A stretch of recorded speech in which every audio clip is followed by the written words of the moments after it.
Hello guys, the practical which we are going to do is called the characteristics of PN junction in forward and reverse bias configuration.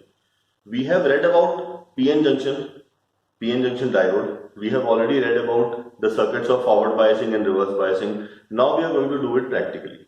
So let's go to the practical.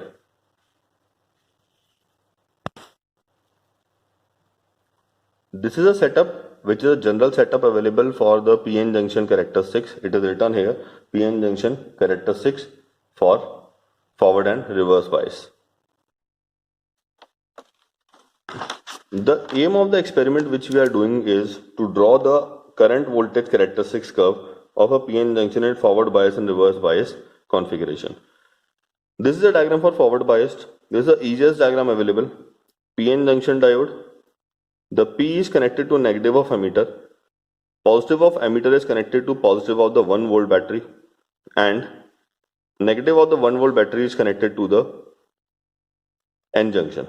Voltmeter connections are like positive of voltmeter is connected to P and negative of voltmeter is connected to N.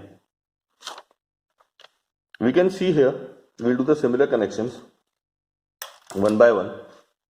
These are the voltmeters and ammeters. The voltmeter can be used in two configurations, 1 volt and 100 volt. If we are using in 1 volt configuration, then you can see the values of the voltmeter. It vary from 0, 0.2, 0.4, 0.6, 0.8 and 1. In this case, the least count will be 0.02 volt per division. If we are using the voltmeter in the 100 volt configuration, then the least count will be 2 volt per division, because as we can see, between 0 to 20 volt there are 10 divisions. So one division will be equal to 2 volt. Similarly, the ammeter can be used in two configurations, 1 milliampere and 50 milliampere. If we are using in 1 milliampere configuration, then we will use the lower values 0, 0.2, 0.4, 0.6, 0.8 and 1. Between 0 and 0.2 we can see that there are 10 divisions, so one division will be equal to 0.02 milliampere. If we are using in a 50 milliampere, which we will use throughout the experiment, means throughout the experiment we are going to use the 50 milliampere configuration. So for that, the ammeter varies from 0, 10, 20, 30, 40, 50. Between 0 to 10 there are 10 divisions, so one division equals to 1 milliampere. For this circuit, the wires which we are going to use are these wires. These are called banana wires, banana cables. You can see a wire, a curved wire here. Due to this curved wire, it is called as banana cable. Now how to connect it? We will follow the circuit. P is connected to positive of the negative of the ammeter. So P is connected to negative of the ammeter.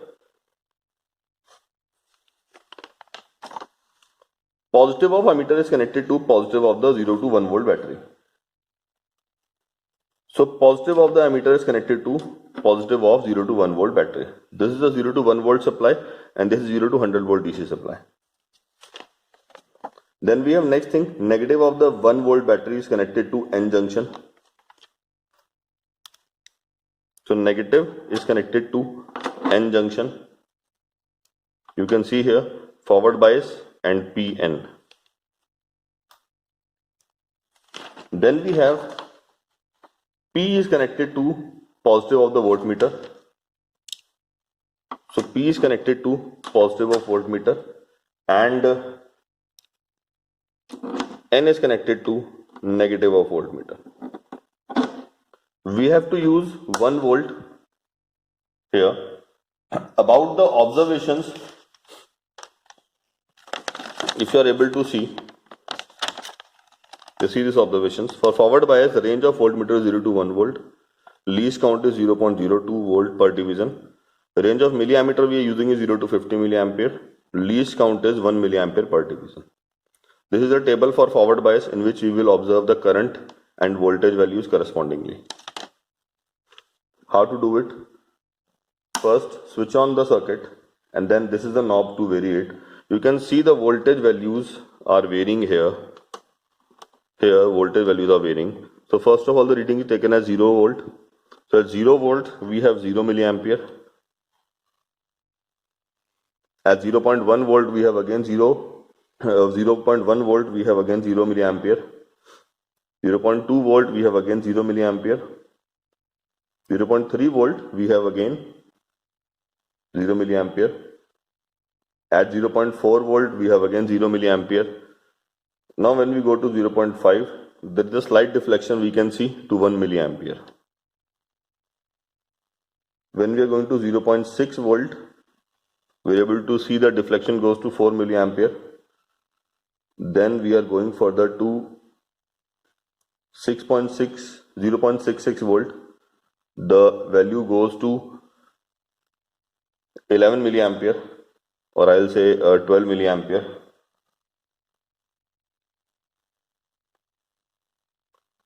Then going to 0.7, the values goes to 30 milliampere, and going further to 0.72, you can see 0.72 volt, the value goes to 50 milliampere. So this is the values of the forward bias which we have noted down.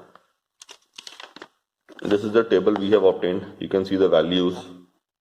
Now we will obtain these values on the graph. We'll draw the values on the graph.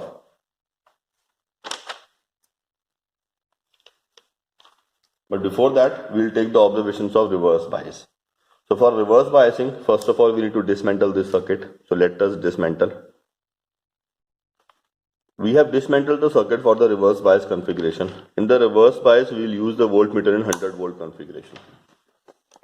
You can see the circuit. N is connected to negative of ammeter, positive of ammeter is connected to positive of 100 volt. Now this is the 100 volt supply now. N is connected to negative of ammeter and negative of ammeter.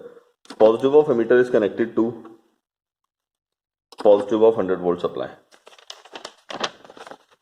You can see here, negative of 100 volt supply is connected to the P junction.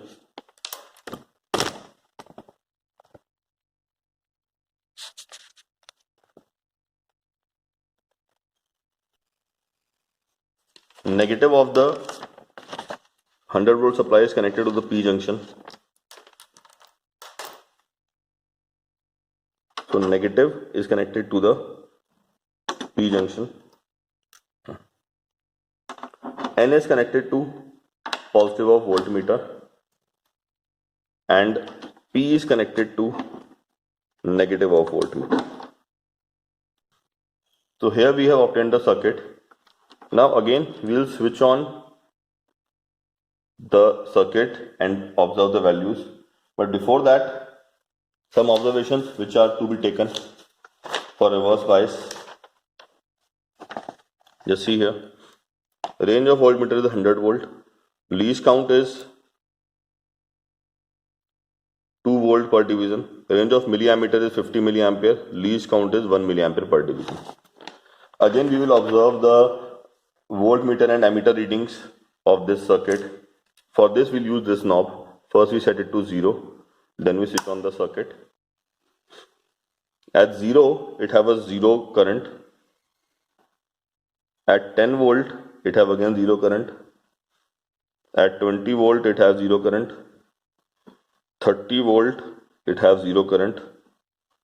40 volt it again has 0 current. 50 volt it again has 0 current. 60 volt it again has 0 current. Now when it goes to 70 volt, we are able to see that 2 milliampere is seen here. When we goes to 80, still the same value is seen here. When we goes to 90 volt, we can see the values of 3 milliampere. And when we goes to 100 volt, the value of 4 milliampere is seen here. So this is the values we have noted down. Switch off the circuit. This is the observation we have taken for forward bias, and for forward bias I have already drawn the graph. I'll just make you understand about that. The graph we have here is of forward bias. I have already drawn the graph. Just see here. On x-axis we have voltmeter, On y-axis we have current in milliampere. On x-axis the scale is taken as 0, 0.1, 0.2, 0.3, 0.4, 0.5, 0.6, 7, 8, 9. Okay. And on the current goes to 50 milliampere. So 0, 5 milliampere, 10, 15, 20, 25, 30, 35, 40, 45, 50 and 55. The scale is written here. We draw the points at 0. From 0 to 0.4 we have all currents as 0. So these are the points we have marked. At 0.5 we have 1 milliampere. So 0.5 1 milliampere is marked. 0.6 volt 4 milliampere. Here it is marked. 0.66 volt 12 milliampere. 0.66 12 milliampere is marked. 0.7 30 milliampere is marked. And 0.72 50 milliampere is marked. The graph is drawn as freehand. This is a freehand graph. We can see the characteristics. You have already studied these characteristics in theory, and you are able to see the similar or exact graph here. Now we'll mark these 2 points, 1 and 2. We will draw a triangle. You can see a dotted triangle here. We are going to find out slope, or we are going to find out resistance. This is a small delta V, 0.6 to 0.72. So that is 0.12 volt. And this is a huge difference in the current. 50 minus 4 is 46 milliampere. So we have find out resistance delta V upon delta I, 0.12 volt upon 46 milliampere. It comes to be 2.6 ohms. So this is a very, very small value which we are getting here. That is 2.6 ohms. Okay. Similar thing is done for the reverse bias. Now let us keep the readings of reverse bias and the graph of reverse bias. These are the observations of reverse bias characteristics we have taken. And this is a graph we have obtained for it. For reverse bias, we always draw the graph in fourth quadrant. Negative voltage and negative current it is taken because the polarity of the junction diode is opposite. That's why. We plot the graph. On x-axis we have taken potential difference in volt. On y-axis we have taken current in milliampere. So 0, 10, 20, 30, 40, 50, 60, 70, 80, 90, 100 volt. And current 0 milliampere 1, 2, 3, 4, 5. If you plot the graph, you can see that from 0 to 60 volt there is 0 values. So from 0 to 50 we have marked 0. And 0.7 will have or 0.8 will have 0.2 milliampere. So 80 volt will have 2 milliampere. 90 volt will have 3 milliampere. 100 volt have 4 milliampere. So we have plotted, and we have again draw the freehand graph. The graph is obtained like this. If we again take 2 points 1 and 2 and draw the triangle, right triangle, this is change in current which is coming to be 4 minus 1, that is 3 milliampere. And if we change the voltage, see the voltage, then 100 minus 60, that is 40 volt. So 40 volt upon 3 milliampere, that comes to be 13.33 into 10 to the power 3 ohms. That is a huge value of resistance. We can see that in forward bias there were 2.6 ohms, and in reverse bias that is in 10 to the power 3 ohms. It means that in forward bias the resistance offered is very less, and in reverse bias the resistance offered is very large. For the result,